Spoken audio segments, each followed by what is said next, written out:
is yours. Thank you, Alphonse, and thank you so much to the organizers of this excellent event. I'm going to share my screen.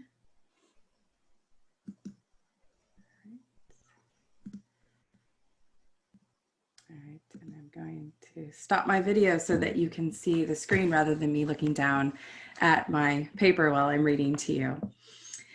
So given the brevity of this presentation, I'm going to give most of the demographic information regarding my research field sites via the slides. So please refer to those while I attempt to do what anthropologists generally do best, which is tell you some stories. In 2016, Donald Trump won the US presidential election with the Make America Great Again platform. In the months after his election and inauguration, I found myself surrounded by people who didn't want to make America great again. Rather, they wanted to make America holy again. What does it mean to make America holy again? For rural converts to the Russian Orthodox Church outside of Russia, with whom I have worked for the past 4+ years, this means the re-Christianization of the United States, which they believe has succumbed to secularism and liberalism. To do so, they seemingly place their hopes not in the American political system, but in Russia and its political affiliates, including Vladimir Putin, suggesting that their newfound religious home in Rokor and their ideological allegiance to conservative Russian politics does not make them un-American. Rather, it makes them participants in the US's salvation from the moral failings of progressive secularism. Go to the slide. I met Reynolds, a mid-50s businessman, in the late summer of 2017, when I moved to the Appalachian Mountains of West Virginia to live with a growing community of Rokor converts. Ex-military turned entrepreneur, he had recently converted to Rokor, having previously been affiliated with Presbyterianism. He was taken by Russian culture, often sporting a fur hat he'd acquired during one of his many trips to Russia. He was taken with Russian Orthodoxy, visiting the shrines of Russian saints in the US and Russia. And he was taken, most assuredly, by Russian politics, proclaiming that Putin was the last true statesman. Reynolds, like a majority of converts in this community, which was and still is home to one of the largest English-speaking Russian Orthodox monasteries in the world, skewed far right in terms of the American political spectrum. And he, along with his convert comrades, the majority of whom were male, seemingly found more appeal in contemporary Russian politics than American conservatism.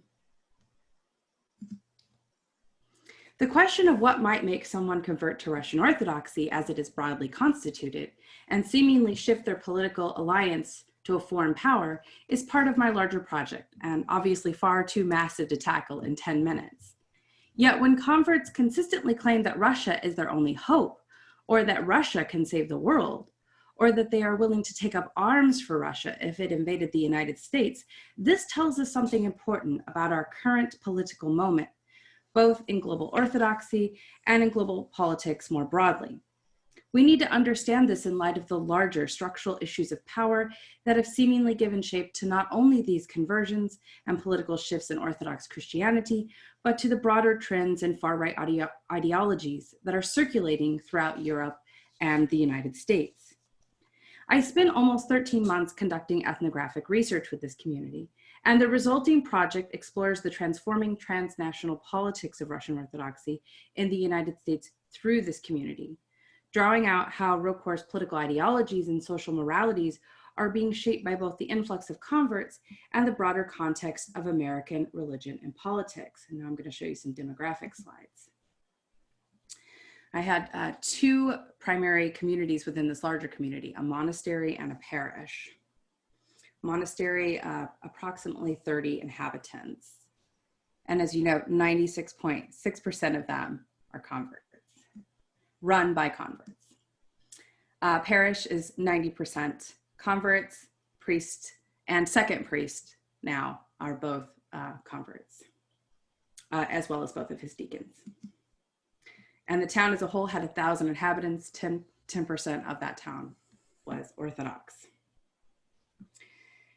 In my larger project, I argue that American conversions to Russian Orthodoxy are potentially a product of US-Russian relations, the new Cold War, and the rise of nationalistic moral conservatism, or what Christina Stogel and Dmitry Uslander and others have called the new culture wars, which is most readily seen playing out through digital media engagement and social media platforms. While statistical data has yet to catch up with the influx of converts in ROCOR, primarily because of its geographical diffusion across the US, clerics and laity consistently offer examples of a typical convert, which aligns quite readily with the folks I've encountered during my research. Give you a taste of that. A composite rendering of a likely convert often paints them as a single or married male between the ages of 20 and 60, typically with a college degree and more often than not an advanced degree from a seminary or graduate training in theology, philosophy, or history. On the whole, their political leanings are conservative at least, and sometimes far more radical, including but not limited to far and alt-right affiliations and monarchist leanings.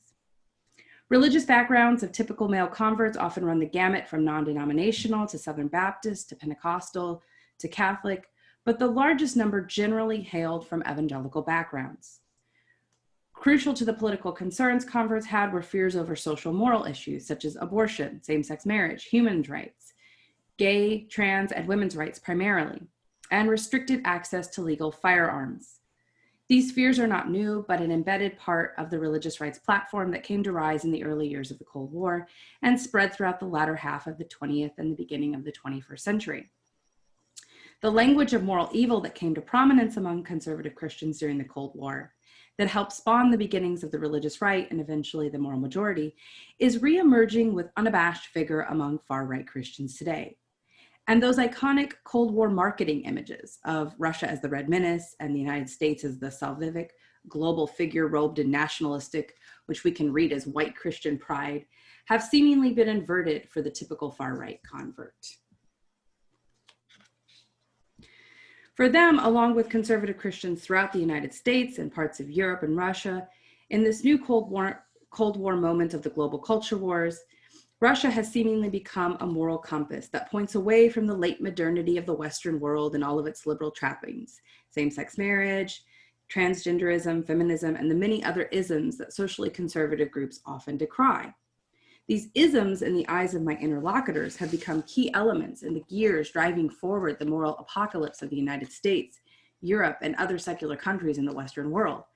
And ironically, Russia's use of morality language is part of their embrace of American far-right evangelical political speak. In this way, Russia can be seen politically as a moral entrepreneur who not only sells social salvation to evangelicals, it also hawks it to ROCOR converts on American soil. The election of Donald Trump in 2016 brought with it an increased focus on populism, highlighting how the social, geographical, and ethical divides between people are expressed in voting booth actions. Scholars have argued that the global conservative movement expressed in events such as Brexit and the election of seemingly fundamentalist leaders is part of the rise of authoritarian populism in which rhetorics of fear are used to garner loyalties of disaffected communities. And certainly this idea seems to ring true in Trump's language, which has and continues, as we saw this week, to make use of xenophobic ideologies to reinforce boundary-making schemas of us versus them. Reynolds, who considered himself a staunch conservative, was one of the few converts I spoke with who was openly enamored with Trump.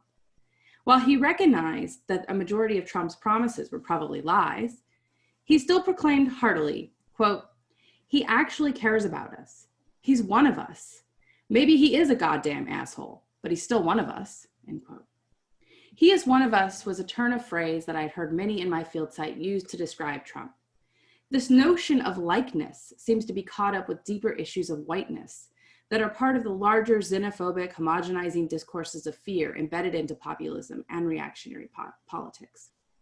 Yet populism is a thin ideology that is often used when scholars are unsure of what to call a hybrid political form, especially when it's tied to religion, and especially when it's tied to forms of orthodoxy. The fact that populism so easily absorbs nationalism and other political ideologies, such as finding a sovereign, in whatever form that is, suggests that it lacks the robust theoretical scaffolding we need to make sense of what might draw American converts to contemporary illiberal Russian politics in hope of resurrecting monarchic religious authority not only in Russia, but perhaps in the United States. This apocalyptic vision of American politics doesn't align with the normative populist impulse to save one's country and community from outside forces of difference. I suggest in my larger project that the phenomenon I encountered in Appalachia can be best understood through the lens of reactionary nationalism, one that is most assuredly Christian, but by no means American.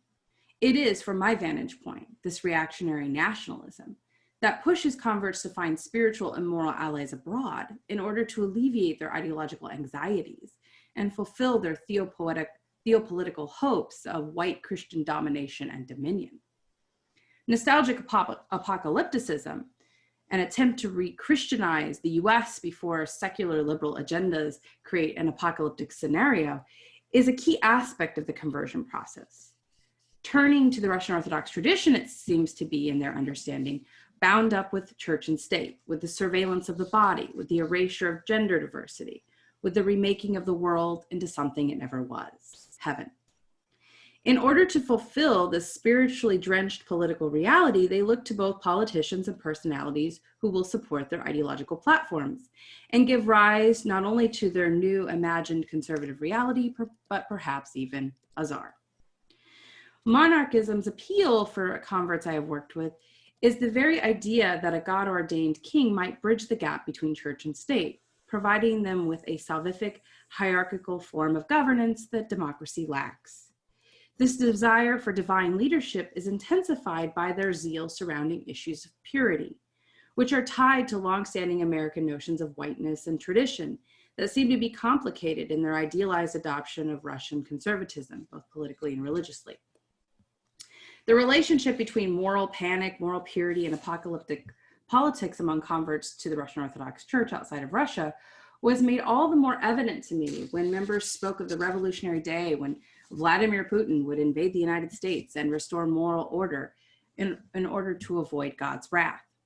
War between Russia and the United States was often on the mind of lay converts, especially males, many of whom owned guns or arsenals of weapons in cases, and talked about their potential positionality in the coming war.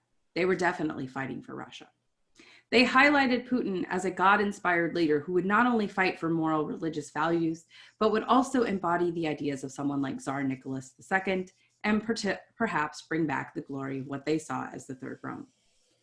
Crucial to understanding the attraction converts have to Putin's new conservative form of Russian government is their ideological understanding of Russia as the holy heir of Byzantium, their focus on what they see as the historical centrality of monarchic government in Russia, and their deep canonic veneration of the Romanovs, particularly Tsar Nicholas II. Converts often map these theologies onto current events and leaders as part of their imaginary world-making processes. For Reynolds, converting to Russian Orthodoxy was more than sitting on the back porch of his priest's cabin drinking vodka and shooting rifles into the night's air, although he admitted to thoroughly enjoying those moments. It was a means through which his spiritual and political affinities found a home. Now, at first blush, it might be easy to dismiss the theopolitical imaginaries of rural communities of converts to ROCOR. After all, we in the Academy have long dismissed the voices of rural Appalachians and Southern Americans. Yet the stories that emerge out of this community, including Reynolds, are not outliers. Sarah, you have 1 minute left. Is that okay? Thank you. Instead, they are everyday lived examples of groups found within the social networks of far-right, perhaps even alt-right communities that are increasing in size and vocality. Placing these ROCOR conversions within the larger political context allows us to contextualize the beliefs and actions of this community as part of the social processes at work rather than just the isolated case study, offering us a more nuanced way to think about American Orthodox converts as political actors in the global social drama of religious change. Thank you. Sarah,